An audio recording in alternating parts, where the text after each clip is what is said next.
tubag nato sa Salmo nag-ingon, usa ka mahinulsulon o mapaubsanon nga kasing-kasing o Dios dili nimo tamayon.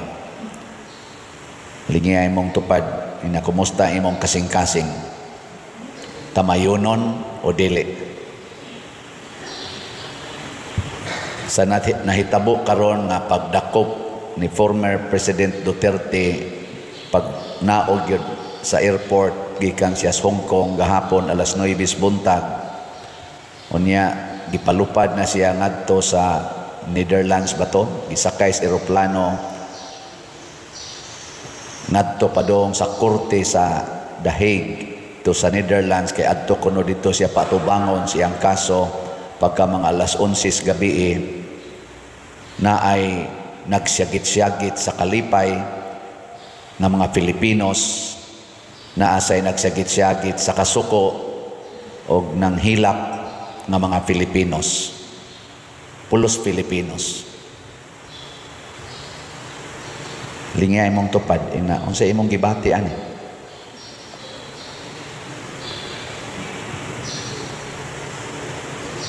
Former President nga sa iyang build, Luzon, Visayas, Mindanao, daghan kay mga infrastructures, labi na gyud mga road concreting and widening, mga bridges nga nahimo niya. Nakapahimos ta karon sige tag-agi aning iyang mga infrastructures nga nahimo sa iyang administrasyon, build. Kisakahan niya ang sweldo sa mga policemen, gidouble, hapit gitriple, apil nas mga benefits. Ang mga government employees, gitaasan ang mga sweldo, mga benepisyo, mga senior citizens, mga eskwelahan, gipangtukod, mga bilangguan, daghan kaayo mga bag-ong mga bilangguan, Luzon, Visayas, Mindanao, kay baoan na ang mga BGMP. Ako 5 years kong trabaho sa prisuhan, nakita nako nga porting dagkuas mga buildings gipangtukod para dili na maghuot kaayo ang mga piniriso, nga mura na lang sila mga lampinig ditong gipangsuksok, gipanghimuan sila tag 3-story, 4-story nga bag-ong mga buildings, mga facilities para maharang-arang ang ilang pagkabutang isip mga binilanggo. Karon nga natagaan siya og accusation dito sa ICC or Interpol, wa ko kasabot unsay kalainan na ng ICC o Interpol. Gidakop siya without actual physical warrant of arrest o gitransport siya ngadto sa Netherlands kuno aron adto moatubang siyang kaso nga wa gani bisan usa ka korte sa Pilipinas nga mi-order ni ana nga i-transport siya. Sa diha pa ko sa prisuhan na assign prison ministry, kung dunay usa ka piniriso nga dadon ngadto sa laing lugar, magkinahanglan gyud court order. Kay once nahukman nga ibutang ka ng maong facility, ibalhin kag laing facility, kinahanglan court order. Usa ka VIP nato sa Pilipinas, former President Duterte, Roa Duterte, gida ngadto sa laing korte, foreign court, without single court in the Philippines making such order. O sa imong gibati, isip Filipino, sa imong gibati, functional pa ba ang atong justice system in the Philippines? Girespeto pa ba ang atong Philippine Constitution? Ato pa bang girespeto karon ni ining maong hitabo?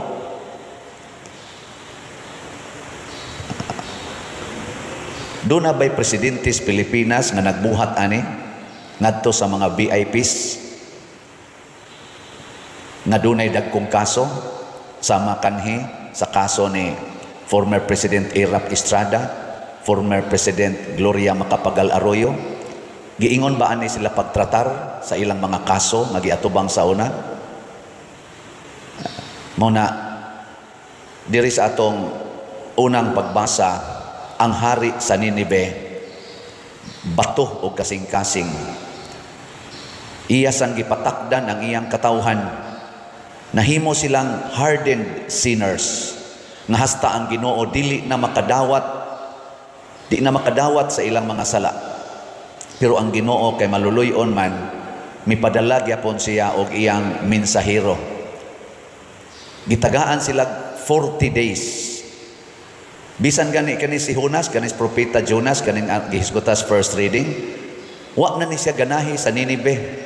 Gusto niyang ipasunog na gyud ang Ninive because of their evil works. Kay natakdan sila sa ilang hari nga mo'y nag-order nila pagbuhat og tanang butang nga supak yus matas Ginoo. Mao to si Jonas, sa dihang primerong gisugo siya sa Ginoo, wa siya nisakay sa barko nga padong sa Ninive. Ang iyang gisakyan nga barko padong sa laing lugar, pero gibagyog maayos Ginoo, gibagyog maayo. O niya sa dihang na hibaw-an nga si Jonas di ay maoy hinungdan nganong niabot tong bawod perting dagkua, niingon si Jonas, iiksa ko ninyo sa dagat aron mohunong ning bagyo. Niingon sa taong mga tripulante dito, wa misaan ha, isa wa mo isa, iiksa lang ko. Kay murag giingnan siya sa Ginoo, maamong gid ning imorong gisakyan kay nganong wa kamutuman sa kong sugo nga tagay sila og mensahe ang Ninive. Kay gusto lagi ni Jonas nga mamatay na gyud ning taga Ninive. Sa dihang giiksa siya sa dagat, nilurang ang hangin. Si Jonas gitukob sa dako kayong isda og didto siya giluwa. 3 days siya, matud pa sa atong gospel diri, 3 days siya dito sa tiyan sa isda. Gidada siya sa isda for 3 days. Unya gidala siya ngadto sa baybayon sa Ninive og didto siya giluwa sa isda. Pag gawas na niya tiyan sa isda, paglingi-lingi niya, uy, Ninive naman. Naingon Ginoo, di ka mo sakay barko padong sa Ninive, pasakay ti kag isda. Mao na ni ang atong unang pagbasa. Giingnan na sa Diyos Ginoo, sige, sultihi ang mga tao 40 days. Ug di gid sila mag-usab, hutdo na nako sila patay 40 days. Ang Ninive dako kayo nga syudad, nga matud pa diri sa unang pagbasa, kun imong baktason tadlas lang niya, kanamang imo lang lakahon ba nga mo cross kaniya 3 days. Kinahanglan 3 days. Imagine ninyo 3 days maglakaw ka, pila ka kilometro imong ma-travel. So dinhis Pilipinas, murag wa pa ko kakitag syudad nga kun imong tadlason 3 days ka una ka moabot sa Pikaside. Wa ano? Ang abot na ba? Bisan pati nga Metro Cebu, kay gikan dinhi lakaw ni padong dito Cebu City, bisag moabot pa ko ngadto sa Naga City, gikan dinhi, di kinakaabot 3 days. So purti kitang dakuha kitingali, gikabugo ngadto sa Santander. Mao na ang bridge lang ba kanang iya lang bang cross. Nilakaw si Jonas og 1 day sa iyang pagsangyaw. Natandog ang mga tao, word of mouth. Wala pa may cellphone sa una, karon ana may cellphone, no? Kuan raman to, group chat raman dayon ni nato karon. Ana i-live day nato, kita day istibok mo bitang nakahibaw tag unsay nahitabo minute by minute sa pagdakop ni former President Duterte tungod anang mga live karon. Nagkatag na, gabaha, galunop na sa atong social media. Di na lang ko mo detalye kamo nalay tan-aw diha. Unsa may nahitabo? Change of heart.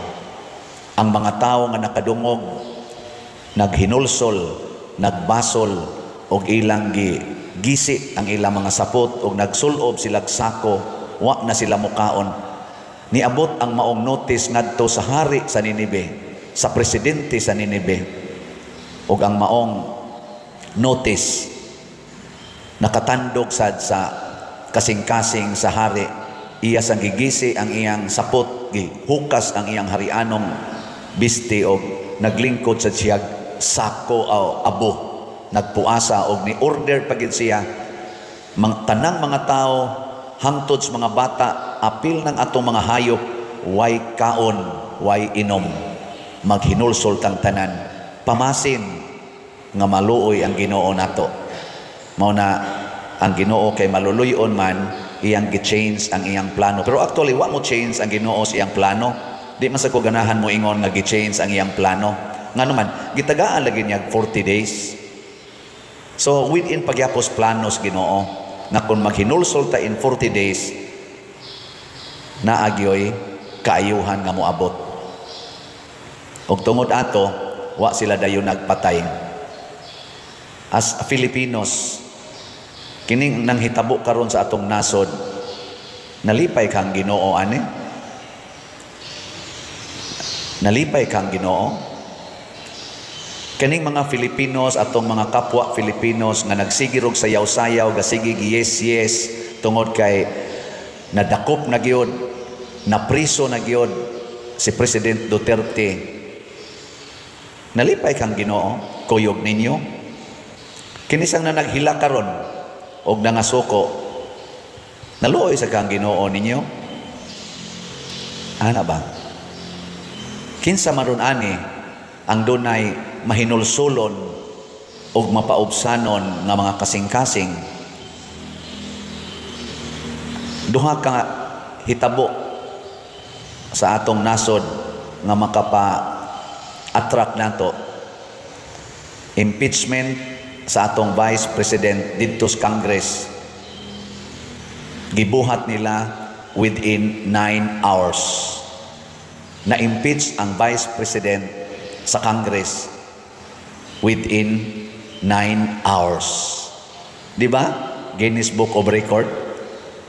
Doon na ba'y Congress sa tibuok kalibutan ng mga nasod, nag-i-impeach nila ang impeachable officer in 9 hours? Na amot lang niya karong bag-o gahapon gidakop na way warrant of arrest unsa tayo extradition bay tawag ana kanang labay ngadto sa korte sa gawas as if taga didto siya na kinahanglan yung adto hiringon o ganang maong desisyon na finalize from gidakop man si President Duterte og 9 o'clock in the morning pagka 11 in the evening lupad ng eroplano padong adto sa gawas sa ato pa final na ang desisyon extradition ba na itawag ana sa among mga pari exclaustration man na siya kanang ipagawa adto kaslain ng congregation. Pila man ka oras? 9 o'clock in the morning, 11 o'clock in the evening. Pila na ka oras? 14. In 14 in 14 hours na final ang maong desisyon. Naway bisan usa nga korte sa Pilipinas nga mi-endorse nga maunay desisyon dinis Pilipinas sa Philippine Court nga kining particular criminal anha ni hiringon sa inyo naa man gid naunta kay i-endorse man na siya gikan gani sa kaning branches diha man ko bangko sa una trabaho ang usa ka branch dunay ipadang kaso ngadto sa laing branch or transaction ngadto sa laing branch naa man gani gid na endorsement nga signed by authorized officer gikan aning branch ug moabot na ngadto sa laing branch di na dawaton kay hain man ang endorsement bisan kaming mga taga dinhi simbahan ako gani karon moadto man kog Amerika kun madayon pa ni karong June 2 hangtod July 2 niya kay magmisa man ko didto na may mga schedule unsa may gipangayo pagpananghid nila didto sa ilang mga parokya padad-agid si Father og endorsement gikan sa iyang diocese ug mauni ang mga specifications kay di gani siya magdaan ning maong endorsement di siya dawaton dire kinsa kay ga-endorse nga ipada dito si President Duterte sa Hague nga korte nga wa may korte dinhi labi na gid ang Supreme Court kay supposed to be Supreme Court gina nato ang mo endorse kay nation to nation guna siya sovereign nation against sovereign nation independent nation against another independent nation independent court against independent court. Kinsa man ang nag-endorse sa ato pag-i-overridean ang atong mga korte dinis Pilipinas? Kinsa may nag-override ang higher authority tingali kaysa atong mga korte? Doon na ba ba'y higher court kaysa Supreme Court? Naglihok pa ba ang atong human rights system and principles? Naghigda in taos President Duterte dito sa iyang Rome Rome arrest siya dito sa Villamor Air Base, nag-oxygen, natog, naghigda sa couch, niya gibutang oxygen kay ni-atake iyang sugar. Nag-insulin naman din na siya. Wa gid siya ipadag ospital. Di siya gusto mo sakay sa eroplano kay ang nindot ang hangyo sa mga pamilya, dadon usa siya sa ospital. Wa gyud, gialsa gid siya kay ibutang gyud sa eroplano. Naglihok pa bang atong human right? Naglihok pa bang atong due process? Kanay mga pangutanan ni nato ba nga usahay kita mga Filipinos kung nahitabo ni sa usa ka former president, unsa na kaning nagwali, unsa na kanang imong tupad? Doon na pa kay balaod nga mo protektar ana kanang imong tupad. Unsa nakaha ang ato mga tao nga naa diha sa atong palibot katong atong gipang himuag balay. Doon na pa kay mo respeto sa ilang human right nga gani ang VIP sa atong nasod ng mga tao makakita manghilak pag adto ni President Duterte sa Hong Kong, gikan to siya sa Hong Kong rally. Pag adto gani pagbarog niya dito nang hilak ang mga OFW nga mitambong sa maong rally tungod sa gugma nila aning maong tao. Pero bisan gani pagpa-ospital lang, bisan gani 24 hours lang ihatag. Og dunay gipagawas kuno nga TRO unta ang Supreme Court, wa nakaabot kay pagkuha dito nila sa mga lawyer ni President Duterte, wa pa sila kakuha gani sa TRO, pero gitawagan na sila nga nanay TRO ipakuha na lang kay di lagi pwedeng mag cellphone lang. Kinahanglan ipakita gyud di mo tuo ang mga pulis kung wa gyud actual nga TRO gikan sa Supreme Court, pero nituo ang mga pulis sa text lang gikan sa ICC. Ang korte nga taga-ato mutawag nga di anay TRO, pick-upono na lang dili tuhuan sa mga pulis. Pero ang text message nga gikan sa foreign courts tuhuan sa mga pulis. Unya ang giimposa na maong text mao ang atong VIP, usas atong mga VIPs din his Pilipinas.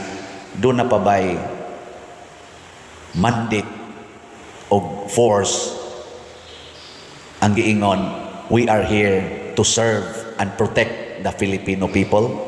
Mao man ay basic commitment sa atong kapulisan o sa atong AFP, to serve and to protect the Filipino people by protecting our Philippine Constitution sa ligang batas. We need change of heart.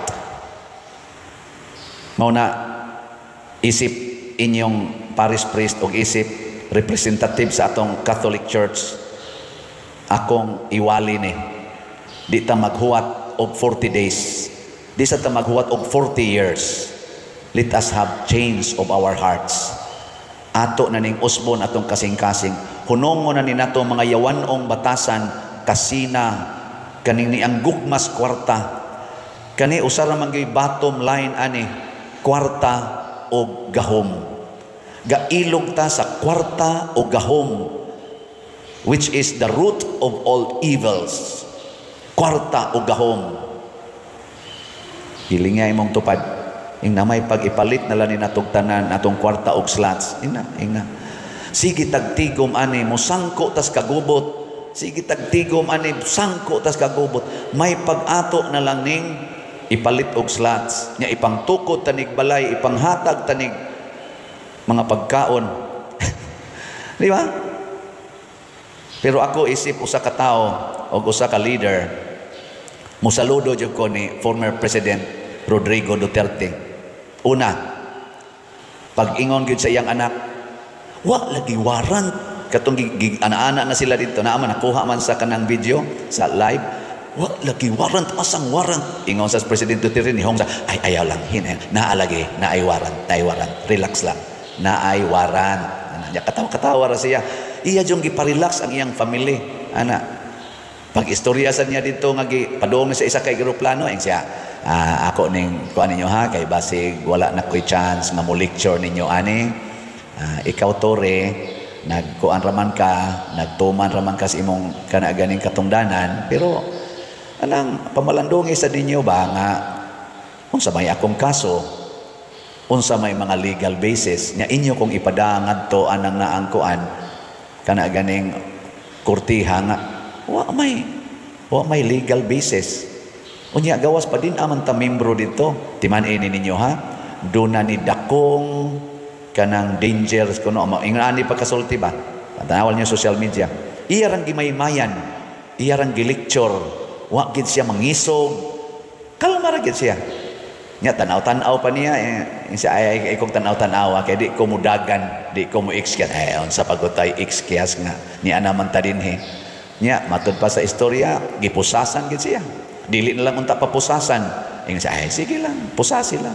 Kinsay nagpusas? Si Torre kuno kana atong head sa police atong ana. Mo'y gapusas. Nagpapusas na po si President Duterte.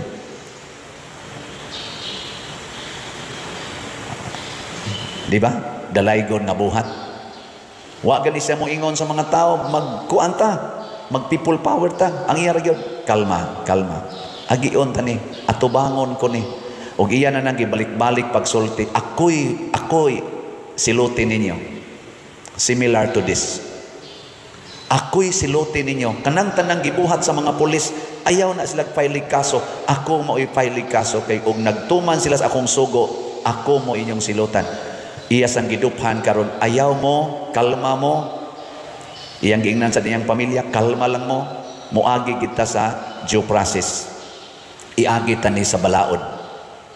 Ayaw anang inisog, ayaw anang sedition, pero gichargean siya inciting sedition. Atong iampo, no? Gibalikas masad niya ng President Duterte kami mga pare, hasta ganing Santo Papa na to, iya mang gibalikas, hasta pag atong Ginoo iyang gibalikas, pero basig na siya change of heart. Atong iampo ang kahimtang ni President Duterte sa iyarong kahimtang dito, 80 years old, masakiton, galisod og lakaw, niya giingon ana pagtratar atong VIP sa Pilipinas. Atong iampo. Labaw sa tanan magampo ta nga duna untay change of heart sama sa hari sa Ninive ang atong mga leaders karon sa Pilipinas. Nga makakita sila sawa nila makita unta nila ang Diyos nung side sa atong kahimtang nga Pilipinhon, ang nag-ilaid sa kalisod karon, ang kagutom, ang unemployment, ang mga injustices nga gihimo sa mga criminals, kaning mga addict, kining mga insurgents nga gipanghimo na sa nila karon, kining mga tulis ug uban pa. Makita unta ni ang mga masakito nato nga wa na mga tambal. Kay wa na gani budget ang atong PhilHealth, wa maapil sa budget sa appropriation nining atong 2025 budget. Makita unta nila kining maong side ang mga taong naghilak sa kalisod na wa magkinahanglan nining klasiha sa mga decisions nga gihimo nila karon. Change of heart. Nindog ta.